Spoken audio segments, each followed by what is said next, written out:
Halo, Assalamualaikum warahmatullahi wabarakatuh. Perkenalkan, nama saya Siti Indah Lestari.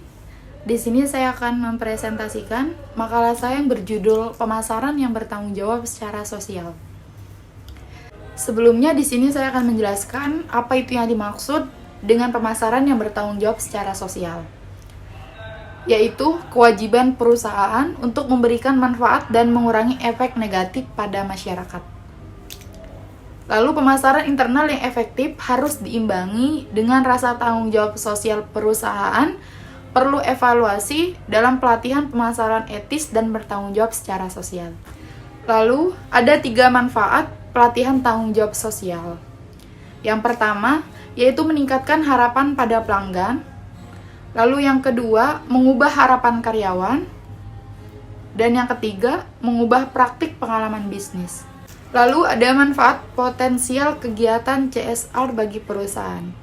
Yang pertama yaitu kampanye pemasaran dapat lebih bisa menyentuh hati dari masyarakat. Dan yang kedua, perusahaan lebih disukai masyarakat sehingga meningkatkan brand awareness dan penjualan. Dan yang ketiga, membangun brand experience yang lebih baik. Di sini saya akan menjelaskan beberapa contoh dari kasus pemasaran dengan tanggung jawab sosial. Contoh kasusnya, pada 5 Juli 2019 di Jakarta, PT Procter & Gamble Home Products Indonesia mengadakan konser amal PNG Anggun, konser amal gemilang 30 tahun. Konser ini dimeriahkan oleh beberapa penyanyi seperti Anggun, Rosa, dan Iwanka. Lalu seluruh hasil penjualan tiket konser yang bertajuk Satukan Nada Wujudkan Mimpi Anak Indonesia tersebut disumbangkan ke Yayasan The Save Children. Dana yang terkumpul melalui konser amal tersebut digunakan untuk mendirikan 100 sekolah di beberapa daerah di Indonesia yang sempat dilanda bencana alam. Pentingnya penerapan tanggung jawab sosial dan etika bisnis. Perusahaan atau bisnis diharapkan bisa menangani berbagai program eksternal terkait tanggung jawab sosial di luar aktivitas bisnisnya. Program tersebut seperti penelitian ilmiah, perlindungan konsumen, dan program lain terkait tanggung jawab sosial perusahaan terhadap masyarakat. Tanggung jawab sosial suatu perusahaan biasanya tertuang pada program Corporate Social Responsibility (CSR) perusahaan. Hubungan tanggung jawab sosial dan etika bisnis. Jika keputusan atau tindakan bisnis menyebabkan kerusakan pada lingkungan sekitar, maka perusahaan atau bisnis dianggap tidak bertanggung jawab secara sosial. Karena bisnis dan perusahaan harus beroperasi di bawah hukum pemerintah.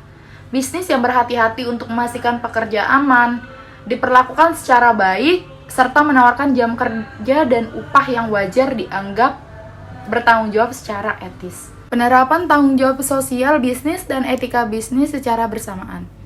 Yang pertama, yaitu mempertahankan tanggung jawab sosial pada perusahaan.